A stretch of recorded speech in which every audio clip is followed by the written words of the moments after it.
few questions for our bargaining team. So first, maybe if y'all could briefly introduce yourselves and then just share like what have you been working on our bargaining team. Okay, thank you. My name is Nick Parker. I work at Fremont High School. I'm a Spanish teacher at Fremont High School.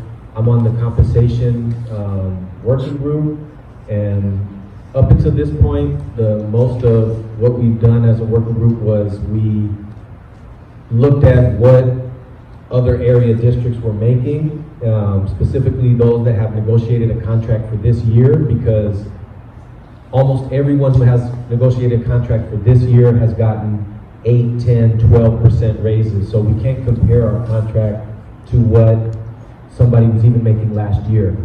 And what we got out of that, I don't know how much of it you've seen, but basically we compare how much people in area districts make at year 1 with 30 units, year 10 with 60 units, and year 30 in the case of, or 28 or 30 in the case of OUSD, with all the units you could possibly get. And we found that we're far behind the median, even when you include our benefits. We have a calculation of our benefits that OUSD is paying an average of $15,000 per each one of us in benefits. So even when that is included, we found that we were behind at the beginning of our career, in the middle of our career, at the end. And the most drastic one was the mid-career teacher at 10 years with 60 units. That was where we got the 22.97%. That's what we were behind just the East Bay districts that we compared it to.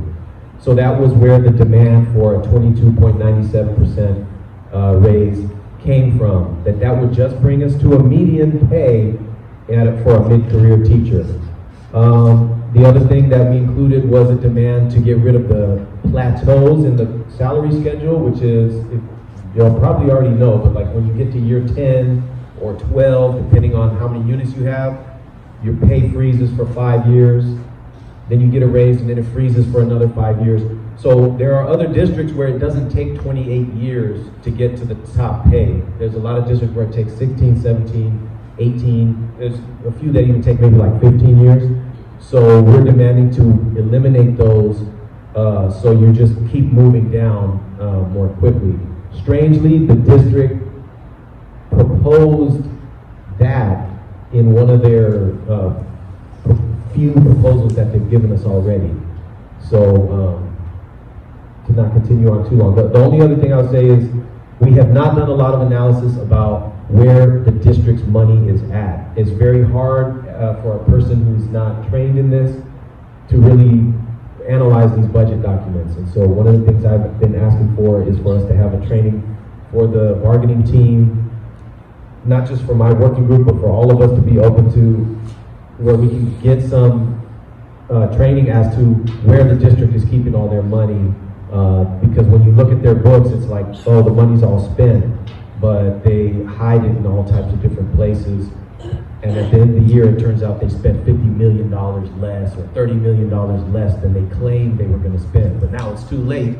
We didn't get that money for our raise. So I guess that's it for that.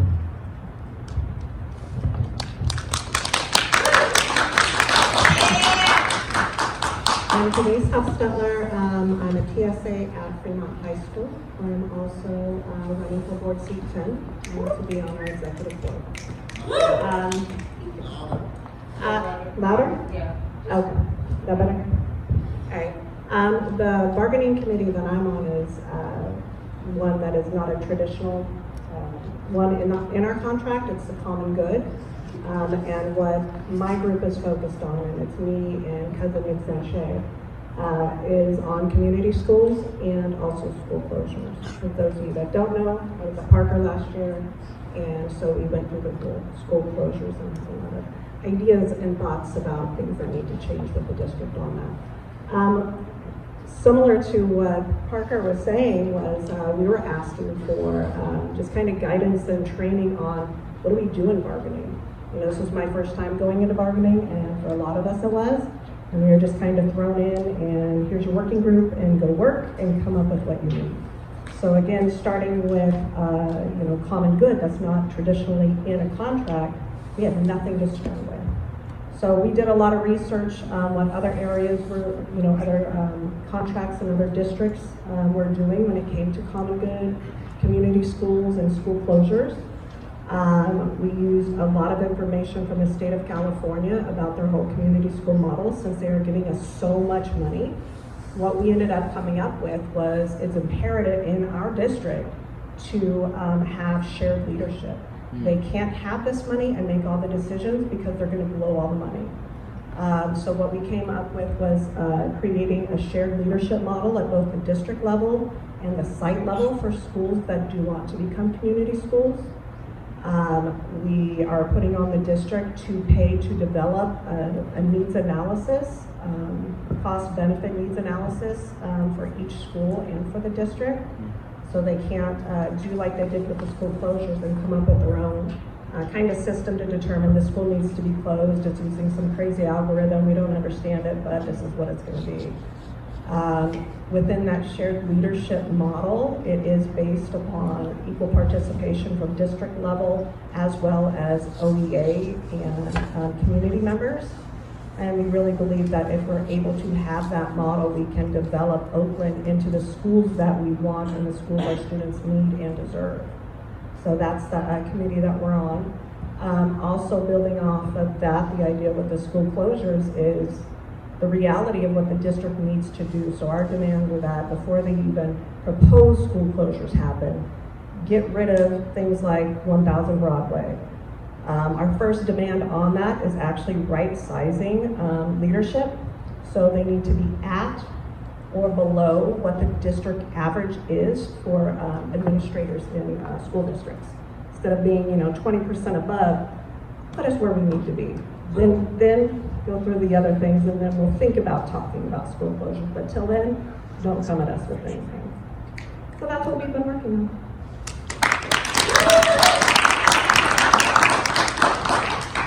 Hi, I'm Hillary. I'm a CTE teacher at Oakland High, and I was on the class size committee.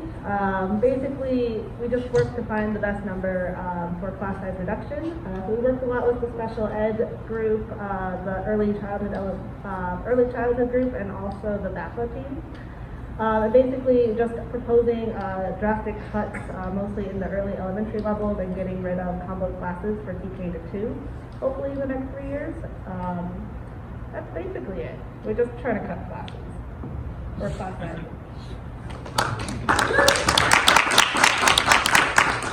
My name is Sharon Thomas, and I'm the substitute rep for on e-board. And we are soliciting support from you all and anybody else who will help us out to be seen as essential workers. We just want to go in and take a teacher's place who's absent and try to manage the students' behavior and academics as best we can, so when the teacher comes back, they haven't lost any learning. But many times we go to schools and they don't have what we need to do our job. So I want to read just a little bit of what we said as a proposal. Our proposal will make it possible to attract and maintain a sufficient amount of substitutes to go to almost 80 different schools in this district. And hopefully when the teachers are absent, if we get what we say we need to succeed in our endeavors to help our students learn in the absence of a regular teacher, we will be able to at least see that our students will gain, I can't read this because I don't have a lesson, will gain whatever they need to gain in the days that we come through, and not just feel like childcare or be thrown around to several different classes with no prep to get ready for the information we're teaching. So generally, we need some tools, and Juliet's going to explain what those things are that we've asked for. Also, we need to be seen as teachers. I don't know, when I go into an office sometimes, they ignore me or they just tell me what class to go to, no key, no nothing, no lesson plan, and I'm just there in the dark trying to create my own devices. So we're asking for you to please support us, because I don't think we're looked at as people that are needed in this district. And the at-will thing, I don't even want to go into that. They can let us go just for no reason that we can figure out sometimes. We need to be treated like human beings with respect. So please help us fight for all that.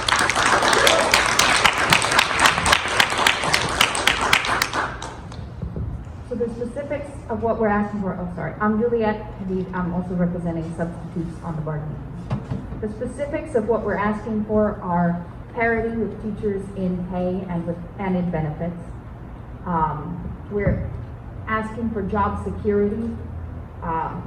Currently we're at will employees, like Sharon said, this is a very unstable situation, and no matter how desperately the district needs substitutes, we can't rely on having a job tomorrow.